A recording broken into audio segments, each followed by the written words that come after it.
Hello viewers, welcome to the grow Telugu YouTube channel. Bachche Lal Sahani ఈయన గురించి మీకు తెలుసా? అయితే ఆనంద్ మహేంద్ర గారు ఈ పర్టికులర్ పళ్ళు అమ్మే అతని గురించి ప్రత్యేకంగా ట్వీట్ చేశారు. అంత పెద్ద విషయం ఈయన ఏం చేశారు?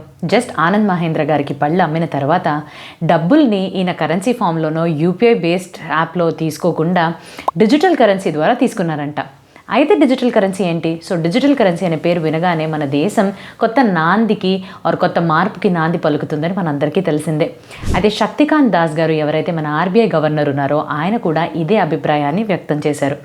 సిబిడిసి సెంట్రల్ బ్యాంక్ యొక్క డిజిటల్ కరెన్సీ ఏదైతే ప్రవేశపెట్టారో ఇది మన యొక్క భవిష్యత్తుగా మారబోతుంది అండ్ విప్లవాత్మకమైన మార్పుని కూడా తీసుకురాబోతుంది అండ్ మనం ఇవన్నీ కూడా ఎక్స్పీరియన్స్ చేయబోతున్నాం. అయితే ఈరోజు ఈ వీడియో ద్వారా అసలు ఈ డిజిటల్ కరెన్సీ ఆర్ సిబిడిసి అంటే ఏంటి, దీని వెనకాతల ఉండే టెక్నాలజీ ఏది దీన్ని నడిపిస్తుంది అండ్ ఇది మన దేశంలోని ఎటువంటి లాభాలని తీసుకొచ్చి పెడుతుంది అండ్ ఈ లాభాలతో పాటు దీన్ని మనం ఎలాగ వాడాలి, సో ఏ తీరున మన దేశంలో ఎటువంటి టెస్టింగ్స్ అనేవి జరుగుతున్నాయని పూర్తి వివరాలని ఇక్కడ మనం ఈ వీడియో ద్వారా తెలుసుకుందాం. సో ఇంకెందుకు ఆలస్యం వెళ్ళిపోదాం ఈ వీడియోలోకి. కానీ వీడియోలోకి వెళ్ళడానికన్నా ముందు తెలుసు కదా, మీరు కానీ ఇంకా మా గ్రో తెలుగు యూట్యూబ్ ఛానల్కి సబ్స్క్రైబ్ చేసుకున్నట్టయితే బెల్ ఐకాన్ని క్లిక్ చేసుకోండి. ఎందుకంటే ఇక్కడ ఎంతో లేటెస్ట్ ఇన్ఫర్మేషన్స్, ఎన్నో లేటెస్ట్ అప్డేట్స్ అండ్ మార్కెట్ ట్రెండ్స్కి సంబంధించిన కంప్లీట్ ఇన్ఫర్మేషన్ని మేము మీకు అందిస్తూనే ఉంటాం కాబట్టి.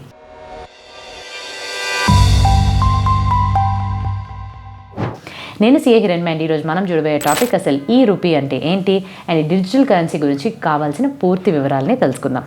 మొట్టమొదటిది, అసలు ఈ డిజిటల్ కరెన్సీ అంటే ఏంటి? నవంబర్ 2022లో నవంబర్ 1 నాటికి మన ఆర్బీఐ వాళ్ళు అంటే సెంట్రల్ బ్యాంక్ వాళ్ళు మన దేశానికి మన ఎకానమీకి ఇచ్చిన ఒక వింటర్ అంటే చలికాలంలో ఇచ్చిన బహుమతి ఏంటి అని అంటే ఈ సిబిడిసి సెంట్రల్ బ్యాంక్ యొక్క డిజిటల్ కరెన్సీ అని చెప్పుకోవచ్చు.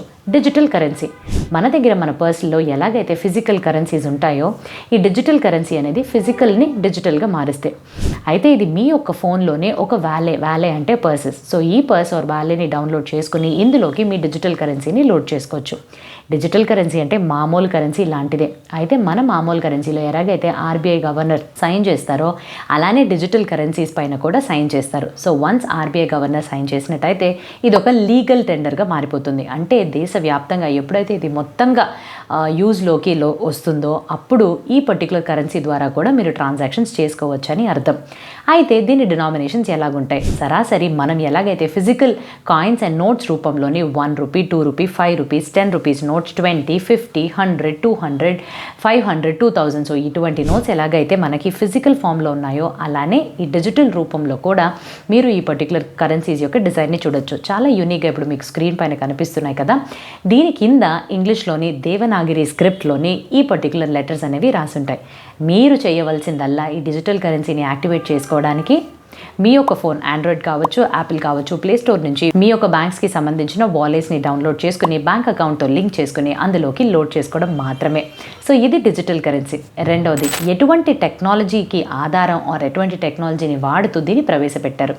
Block chain technology. ఏదైతే క్రిప్టో కరెన్సీస్లో వాడుతున్నామో అదే టెక్నాలజీని వాడుతున్నారు. అయితే ఈ పర్టికులర్ టెక్నాలజీ యొక్క లాభాలు ఏంటి? ఈ టెక్నాలజీ ద్వారా ఏదైతే మనం ఇన్ఫర్మేషన్ ఆర్ ట్రాన్సాక్షన్స్ని ఎంటర్ చేస్తామో అవి చాలా సెక్యూర్డ్గా, ఎవ్వరికీ కూడా అందని విధంగా ఎవరూ దీన్ని మార్చలేరు, ట్యాంపర్ చేయలేరు, చీట్ చేయలేరు. అండ్ ఇదొక ప్రైవేట్ పర్మిషన్ కలిగిన బ్లాక్ చైన్ టెక్నాలజీని ఈ పర్టికులర్ డిజిటల్ కరెన్సీస్లో వాడుతున్నారు. అంటే ప్రైవసీకి సంబంధించిన ఎటువంటి రకమైన సమస్యలు అనేవి ఉండవు. ఎవరైతే ఇన్ఫర్మేషన్ని చేస్తున్నారో సెండర్, రిసీవర్, బ్యాంక్ ఈ 3 పర్సన్స్కి తప్ప మిగతా పబ్లిక్కి ఇన్ఫర్మేషన్ అనేది అవైలబిలిటీలో ఉండదు. సో బ్లాక్ చైన్ టెక్నాలజీ అనేది ఒక నెట్వర్క్ పైన డిస్ట్రిబ్యూటెడ్గా ఎక్కడ పడితే అక్కడ ఈ టెక్నాలజీని వాడుతూ ట్రాన్సాక్షన్స్ని ఎంటర్ చేసుకోవచ్చు. ఇది ఒక డిజిటల్ లెడ్జర్ లాంటిది. ఓనర్షిప్ ఏవైతే డిజిటల్ రూపంలో ఆస్తులు, డిజిటల్ అసెట్స్ ఉంటాయో వాటి యొక్క ఓనర్షిప్ని కూడా ఈ లెడ్జర్లోనే మీరు పదిలంగా దాచుకోవచ్చు. సో ఆథరైజ్ నెట్వర్క్స్ ద్వారా ఎప్పుడైతే ఈ డిజిటల్ కరెన్సీస్లో ట్రాన్సాక్షన్స్ అనేవి జరుగుతుందో ప్రతి ఒక్క డిజిటల్ కరెన్సీ ట్రాన్సాక్షన్ని ఒక సెపరేట్ మీడియంగా పెట్టి ట్రేస్ చేసి ఐడెంటిఫై చేయగలుగుతారు. సో ఏదైతే ఎన్పిసిఐ వాళ్ళు యూపీఐని బ్యాక్ చేస్తున్నారు కదా, వాళ్ళే ఈ పర్టికులర్ సిబిడిసిని కూడా హోస్ట్ చేస్తున్నారు. ఎప్పుడైతే యూపీఐ మన దేశంలోకి వచ్చిందో మొత్తం ఒక హఠాత్ పరిణామంగా ఏదైతే మనం కరెన్సీని ఫిజికల్గా వాడేవాళ్ళమో మొత్తం అంతా కన్వర్ట్ అయిపోయి ఒకేసారిగా మనకి మొత్తం డిజిటల్గా మారిపోయింది. లైఫ్ కూడా చాలా సులువుగా అయిపోయిందని చెప్పుకోవచ్చు. సో అటువంటి ఒక మార్పు తర్వాత ఇప్పుడు ఈ పర్టికులర్ సిబిడిసి కూడా వచ్చేసినట్టయితే బ్యాంకింగ్ అండ్ పేమెంట్ ఇండస్ట్రీ ఇంకో రకమైన చాలా గట్టి మార్పుని చూస్తుందని అనుకుంటున్నారు. అయితే డిస్క్రిప్షన్ బాక్స్లో CBDC గురించి, ఈ టెక్నాలజీ అసలు ఎలా వాడుతున్నారు, ఇవన్నిటి గురించి ఇంకా ఎక్కువగా తెలుసుకోవాలి అని అంటే ఇంతకు ముందే మేము చేసిన వీడియో లింక్ అనేది డిస్క్రిప్షన్ బాక్స్లో పేస్ట్ చేసాము, మీరు తప్పకుండా వెళ్ళి చూడొచ్చు. అయితే ఇప్పుడు నెక్స్ట్ మన టాపిక్లోనే ఈ పర్టికులర్ డిజిటల్ కరెన్సీ మధ్యన, ఫిజికల్ కరెన్సీ మధ్యన అండ్ యూపీఐకి సంబంధించిన ఈ 3 ప్లాట్ఫామ్స్కి అసలు ఎటువంటి విభేదాలు ఆర్ డిఫరెన్సెస్ ఉన్నాయని తెలుసుకుందాం. సో మొట్టమొదటిది ఫిజికల్ కరెన్సీ అంటే నోట్స్ రూపంలోని అండ్ కాయిన్స్ రూపంలో. నోట్స్ని తయారు చేయడానికి మన దేశంలోని ప్రింటింగ్ ఫెసిలిటీస్ అనేవి చాలా సొఫిస్టికేటెడ్గా, ఆధునికంగా ముందుండాలి. అండ్ రెండవది కాయిన్స్ని తయారు చేయడం కోసం మనము మింటింగ్ ఫెసిలిటీని కూడా ఏర్పరచుకోవాలి. ఇవి రెండు ఏర్పరచుకుంటే మాత్రం సరిపోతుందా? కాదు. ఒక నోట్ని తయారు చేయడం కోసం వాడే పేపర్ అండ్ వాడే ఇంక్ యొక్క క్వాలిటీస్ చాలా ముందస్తులో ఉండాలని ఎప్పటికప్పుడు ఫ్రీక్వెంట్గా చెక్స్ అనేవి నిర్వహించాలి. సేఫ్టీ ఆస్పెక్ట్స్ నుంచి కూడా ఎవరు కూడా దీన్ని ఫేక్ కరెన్సీస్గా మళ్ళీ మార్చకుండా ఉండే విధానానికి కూడా వీళ్ళు సేఫ్టీ మెజర్స్ అనేవి తీసుకోవాలి. ఇలాగా వన్స్ ఈ నోట్స్ అండ్ కరెన్సీస్ ప్రింట్ అయిపోయిన తర్వాత ఒకే చోట్లో ఉండవు కదా, మన దేశవ్యాప్తంగా ఉండే అన్ని ATMsలోకి వీటిని లోడ్ చేయడం కోసం ఒక చోటు నుంచి ఇంకో చోటు వరకు ట్రాన్స్పోర్టేషన్స్ అనేవి జరుగుతాయి. ఈ మధ్య ప్రాసెస్లోని ఈ డబ్బులన్నీ కోల్పోకుండా, దొంగతనాలు జరగకుండా సర్వేలెన్స్, సేఫ్టీ, మానిటరింగ్ ఇటువంటి రకరకాల విషయాల గురించి మనం చూస్తూనే ఉండాలి. అండ్ ఇవన్నీ అయ్యి దాటుకుని ఎప్పుడైతే ఇవి సర్క్యులేషన్లోకి వెళతాయో నోట్స్ అనేవి చిరిగిపోతాయి, పాడైపోతాయి, మళ్ళీ అవి తిరిగి బ్యాంక్స్కే వస్తాయి. మళ్ళీ బ్యాంక్స్ ఇవన్నిటిని తీసుకుని మళ్ళీ రీప్రింటింగ్ ఫెసిలిటీ ఇవన్నిటినీ కూడా చేయాలి. సో దీంట్లో ఎంత ఎక్కువ కాస్ట్, ఎంత ఎక్కువ టైం అండ్ ఎంత ఎక్కువ ఎఫర్ట్ అనేది ఉంటుంది. అదే ఇప్పుడు డిజిటల్ కరెన్సీ గురించి తెలుసుకుందాం. అసలు ప్రొడక్షన్ కాస్ట్కి వస్తే జీరో. లైఫ్, ఈ కరెన్సీ అనేది చేతికి పేపర్ కాగితం రూపంలో ఉండదు కాబట్టి తప్పకుండా లైఫ్ అనేది చాలా ఎక్కువ రెట్లు ఎక్కువ ఉంటుంది. ఫేక్ కరెన్సీస్ తగ్గిపోవడం అండ్ అలానే మనం నార్మల్గా ఫిజికల్ కరెన్సీస్ యొక్క వాడకం తగ్గిపోయి డిజిటల్ కరెన్సీస్లోకి వస్తే చాలా రకాలుగా టైంని, కాస్ట్ని అన్నిటినీ కూడా సేవ్ చేస్తుంది. అయితే ఫిజికల్కి, డిజిటల్కి నాకు డిఫరెన్స్ అనేది అర్థమైంది. కాకపోతే యూపీఐ బేస్డ్ ఈ పర్టికులర్ గూగుల్ కానీ, పేటిఎం కానీ, ఫోన్పే కానీ ఇవన్నీ కూడా అదే కదా చేస్తున్నాయి. సరే మళ్ళీ నాకు ఇంకొక డిజిటల్ కరెన్సీ ఉండవలసిన అవసరం ఏంటి అని అనుకోవచ్చు. అయితే కస్టమర్ పరంగా మీరు కానీ ఒక కొట్టుకెళ్ళి ఒక సామాన్ని కొనుక్కుని వెంటనే మీ యొక్క ఫోన్పేని తీసుకుని పేమెంట్ చేసినట్టయితే అక్కడ అమౌంట్ వెంటనే మీ దగ్గర నుంచి ఆ పర్టికులర్ కొట్టి వాళ్ళకి వెళ్ళిపోతుంది. అండ్ ఆ పర్టికులర్ వాయిస్ బాక్సెస్లో కూడా యువర్ పేటిఎం హ్యాస్ రిసీవ్డ్ అని మనకి మెసేజెస్ వెంటనే వచ్చేస్తాయి. కస్టమర్ పాయింట్ ఆఫ్ వ్యూ నుంచి అవన్నీ ఒకటే. కాకపోతే బ్యాంకింగ్ పరంగా అండ్ అకౌంటింగ్ పరంగా కానీ చూసినట్టయితే చాలా వ్యత్యాసం అనేది ఈ digital currency and UPI based payment యాప్స్కి ఉన్నాయండి. ఇది ఎలాగాని నేను చెప్తాను. ఇప్పుడు ఒక బ్యాంక్ నుంచి, అంటే మీ యొక్క బ్యాంక్ ఖాతా నుంచి షాప్ కీపర్ అంటే ఆ కొట్టివాడికి ఏదైతే బ్యాంక్ అకౌంట్ ఉందో అందులోకి డబ్బులు వెళ్ళాలి. మీరేమనుకుంటారు? వెంటనే మీరు ప్రెస్ చేయగానే డబ్బులు వెళ్ళిపోయింది అని అనుకుంటున్నారు. కాకపోతే అట్లాగా అవ్వదండి. ఏవైతే ఈ 2 బ్యాంక్స్ ఇన్వాల్వ్ అవుతాయో ఈ 2 బ్యాంక్స్ మధ్యన ఒకే రోజులో చాలా రకాల ట్రాన్సాక్షన్స్ అవుతాయి. For example SBI bank and Indian bank అని అనుకుందాం. సో SBI వాళ్ళకి ఒక రోజు అయిపోయిన తర్వాత 150 కోట్లు ఇండియన్ బ్యాంక్కి చెల్లించాల్సిన ట్రాన్సాక్షన్స్ జరిగినాయి అని అనుకుందాం. అదే ఇండియన్ బ్యాంక్ వాళ్ళు ఒక 50 కోట్ల వరకు SBIకి ఇవ్వాలి అని అనుకుందాం. సో ఇలా జరిగిన రోజువారీ ట్రాన్సాక్షన్స్ని ఏదో ఒక ఫ్రీక్వెన్సీ టైంలో సెటిల్మెంట్స్ అనేవి జరుగుతాయి. సో ఆ సెటిల్మెంట్ అయినప్పుడు ఇప్పుడు నెట్ ఆఫ్ అవుతుంది. 150 - 50 అయ్యి 100 కోట్లు మాత్రమే SBI వాళ్ళు ఇండియన్ బ్యాంక్కి ట్రాన్స్ఫర్ చేస్తే సరిపోతుంది. సో ఈ సెటిల్మెంట్కి, ఈ పర్టికులర్ ప్రాసెస్కి అనేది కొంచెం టైం అనేది పడుతుంది. సో మీరు అనుకున్నట్టుగా వెంటనే అయితే వెళ్ళిపోవండి. బ్యాంక్స్ వాళ్ళు ఇన్వాల్వ్ అవ్వాలి, సెటిల్మెంట్ టైం, సెటిల్మెంట్ ప్రాసెస్లు జరగాలి. సో ఇవన్నీ కొంచెం పెద్ద తతంగమే. అయితే ఈ డిజిటల్ కరెన్సీలో ఎలాగైతే ఒక ఆటో ఎక్కి వెంటనే వాడి క్యాష్ ఇచ్చి మీరు దిగిపోతారో డెస్టినేషన్ రాగానే, అదే విధంగా అదే మాదిరిగా ఈ డిజిటల్ కరెన్సీ అనేది మీ ఫోన్ యొక్క వాలెట్ ద్వారా వెంటనే మీరు ప్రెస్ చేయగానే మీ బ్యాంక్ అకౌంట్ నుంచి వెంటనే ఆ పర్టికులర్ ఆటో వాళ్ళ బ్యాంక్ అకౌంట్కి వెళ్ళిపోతుంది డిజిటల్ కరెన్సీ కానీ వాడితే. సో ఇక్కడ బ్యాంక్స్ యొక్క ప్రమేయం ఉండదు. సెటిల్మెంట్ టైం అని, ఆ టైం అని, ఈ టైం అని అసలు ఏ టైమ్స్ కూడా ఉండవు. సో యూపీఐకి డిజిటల్ కరెన్సీకి మధ్యన ఇదే బిగ్గెస్ట్ డిఫరెన్స్. ఇప్పుడు నెక్స్ట్ మనం దీని యొక్క లాభాలు చూద్దాం. 4 రకాల లాభాలు. మొట్టమొదటి, ఇది వరకు చెప్పినట్టుగానే ఫిజికల్ కరెన్సీ యొక్క వాడకం తగ్గిపోతే ఫేక్ కరెన్సీస్ తగ్గిపోతాయి అండ్ దాని యొక్క లైఫ్ కూడా డిజిటల్ కరెన్సీవి ఎక్కువే ఉంటాయి. దీనికి సంబంధించిన ప్రతి ఒక్క transaction cost, distribution cost, transaction cost, మీరు తీసుకోవాల్సిన జాగ్రత్తలు, వీటన్నిటికీ అయ్యే కాస్ట్లు కూడా తగ్గిపోతాయి. అండ్ అలానే ట్రాన్సాక్షన్స్ యొక్క స్పీడ్ అనేది ఎక్కువ మోతాదులో పెరిగిపోతుంది. ఇప్పుడు మన దేశంలో జరిగే ఈ పర్టికులర్ వ్యాపారానికి సంబంధించిందే కాకుండా క్రాస్ బార్డర్ పేమెంట్స్, అంటే మీరు ప్రపంచవ్యాప్తంగా ఏదన్నా ఒక దేశంలోని వ్యాపారం నడిపిస్తూ వాళ్ళకి పేమెంట్స్ చేయాలి అని అనుకుంటే కూడా ఈ డిజిటల్ కరెన్సీ మీకు చాలా హ్యాండీగా ఉపయోగపడుతుంది. అండ్ ఇప్పుడు రష్యా యుక్రెయిన్ వార్ తర్వాత ప్రతి ఒక్క కంట్రీ కూడా వాళ్ళ సొంతగా ఏదైనా డిజిటల్ కరెన్సీస్ని మేము కూడా తయారు చేయాలి అన్నట్టుగా ఆ దిశలో నడుస్తున్నారు. అండ్ ఇదే ధోరణిలోని 11 దేశాలు వాళ్ళ యొక్క సొంత సెంట్రల్ బ్యాంక్ డిజిటల్ కరెన్సీస్ని ఇంట్రడ్యూస్ చేశారు. అండ్ అలాగే 21 దేశాలు దేశాలు వీటిని పైలట్ టెస్టింగ్ అంటే ఇప్పుడిప్పుడే ఫేస్గా వీళ్ళు టెస్ట్ చేసుకుని తీసుకొస్తున్నారు.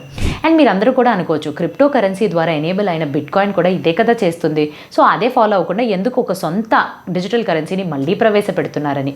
బిట్కాయిన్ ఆర్ ఈ క్రిప్టో కరెన్సీ ఏదైతే వర్క్ అవుతుందో అది గవర్నమెంట్ రెగ్యులేటెడ్ కాదు, ఒక అనానిమస్ అయిన ఒక సిస్టమ్. అండ్ ఇందులో జరిగే ట్రాన్సాక్షన్స్ పైన ఎటువంటి మానిటరింగ్, ఎటువంటి చెకింగ్ అనేవి జరగవు. సో అందుకనే దీన్ని ఎక్కువగా టెర్రరిజం కోసం, మనీ లాండరింగ్ విషయాలకి, స్మగ్లింగ్ కోసం అండ్ పైరసీ వీటన్నిటికీ ఇల్లీగల్ విషయాల కోసం ఈ పర్టికులర్ ఇన్స్ట్రుమెంట్ని వాడుతున్నారు. సో ఇలాగ ఒక ఎకానమీని తెలియని ఒక పెద్ద మహమ్మారి చేతిలో పెట్టడం కన్నా సొంతగా మనమే కరెన్సీస్ని డెవలప్ చేసుకోవాలి అంటూ ప్రతి ఒక్క కంట్రీ ఈ పర్టికులర్ డెసిషన్ని తీసుకోవడం జరిగింది. ఇప్పుడు నెక్స్ట్ ఈ పర్టికులర్ డిజిటల్ కరెన్సీ అసలు మన దేశంలో ఎటువంటి విధంగా దీన్ని ప్రవేశపెడుతున్నారని చూద్దాం. సో మన దేశంలో ఢిల్లీ, బాంబే, భువనేశ్వర్ అండ్ బెంగళూరులోని ఈ రీజన్స్లోని మొట్టమొదటిగా 8 బ్యాంక్స్తో పాటుగా ఇంట్రొడ్యూస్ చేస్తున్నారు. అంటే ఈ 8 బ్యాంక్స్ ఏంటని చూసినట్టయితే SBI, ICICI, Yes bank, IDFC first. So ఈ పర్టికులర్ బ్యాంక్స్ యొక్క కస్టమర్స్ మీరైతే మీకు ఆప్షన్స్ అనేవి ఇస్తారు ఈ పర్టికులర్ డిజిటల్ కరెన్సీ వాడడానికి. అండ్ ఫ్యూచర్లో ఈ రేస్లో జాయిన్ అవ్వడానికి Union Bank of India, HDFC and Kotak Mahindra bank వాళ్ళు కూడా పాల్గొంటున్నారు. అండ్ అలానే మీరు కానీ ఈ కంపెనీ ఆర్ ఈ బ్యాంక్ యొక్క కస్టమర్స్ అయితే అండ్ మీరు కూడా ఈ డిజిటల్ కరెన్సీని తీసుకోవాలి అని అనుకున్నట్టయితే క్లోజ్డ్ యూజర్ గ్రూప్ని క్రియేట్ చేసి మొట్టమొదటిగా వాళ్ళకి ఈమెయిల్స్ ద్వారానో ఆర్ లేకపోతే ఎస్ఎంఎస్ఎస్ ద్వారానో ఇన్విటేషన్స్ అనేవి పంపిస్తారు. సో ఆ ఇన్విటేషన్స్ని పెట్టి డైరెక్ట్గా మీరు రిజిస్టర్ అయిపోవచ్చు.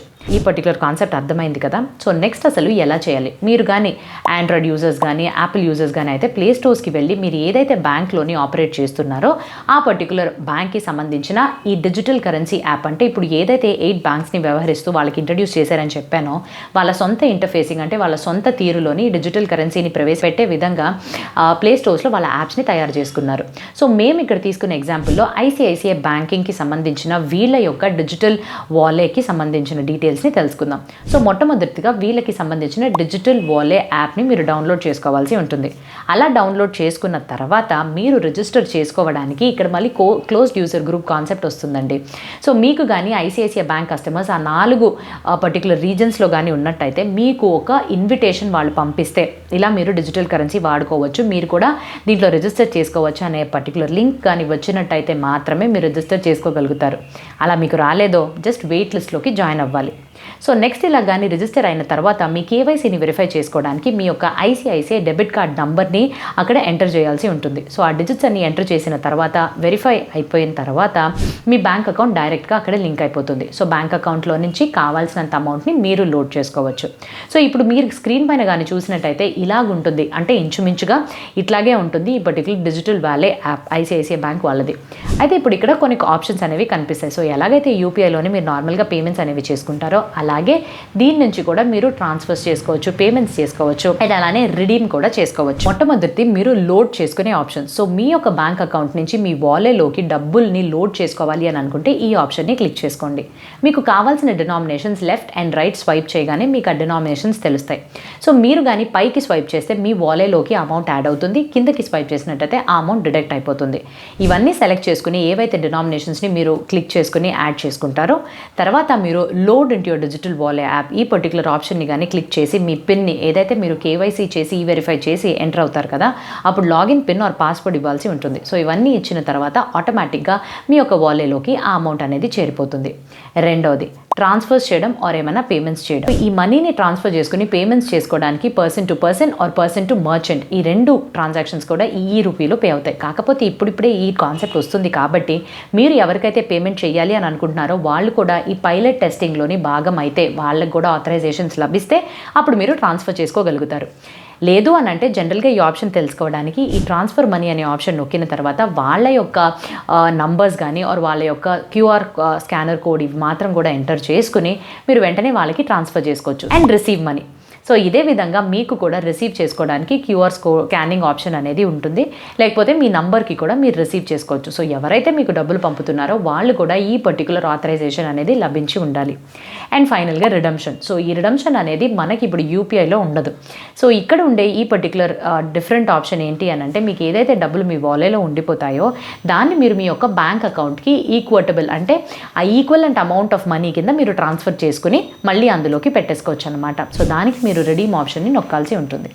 సో ఇదండి ఒక ఫేర్ ఐడియా, ఏదైతే డిజిటల్ కరెన్సీ అసలు ఎందుకు ప్రవేశపెట్టారో, ఇది ఎలాగా మన యొక్క ఫ్యూచర్ని ఇంకొక విధంగా మార్చబోతుంది, అండ్ దీని యొక్క డిఫరెన్స్, అసలు యూపీఐకి దీనికి ఉండే మధ్యన డిఫరెన్సెస్, అండ్ ఇప్పుడు కూడా దీన్ని ఇంకా మెరుగుపరచడానికి ఇవన్నీ ఏవైతే యూపీఐ బేస్డ్ పేమెంట్ యాప్స్ ఉన్నాయో దాంతో కూడా ఇంటగ్రేట్ చేసుకునే విధంగా, దాంతో కూడా కలిసి ఈ డిజిటల్ కరెన్సీ ద్వారానే మీరు ఆపరేట్ చేసుకునే విధంగా కూడా చాలా ఆప్షన్స్ అంటూ మన ముందుకు తీసుకొస్తున్నారు. సో ఇది ఎలాగ డెవలప్ అవుతుంది, దీన్ని మనం వాడుతూ ఎలా ముందుకు వెళ్ళబోతున్నాము అనే విషయం అర్థం చేసుకున్నారు కదా. So on that particular note ఇంకా మంచి టాపిక్తో మీ ముందుకు రావడానికన్నా ముందు have a happy and very safe investing. Thank you.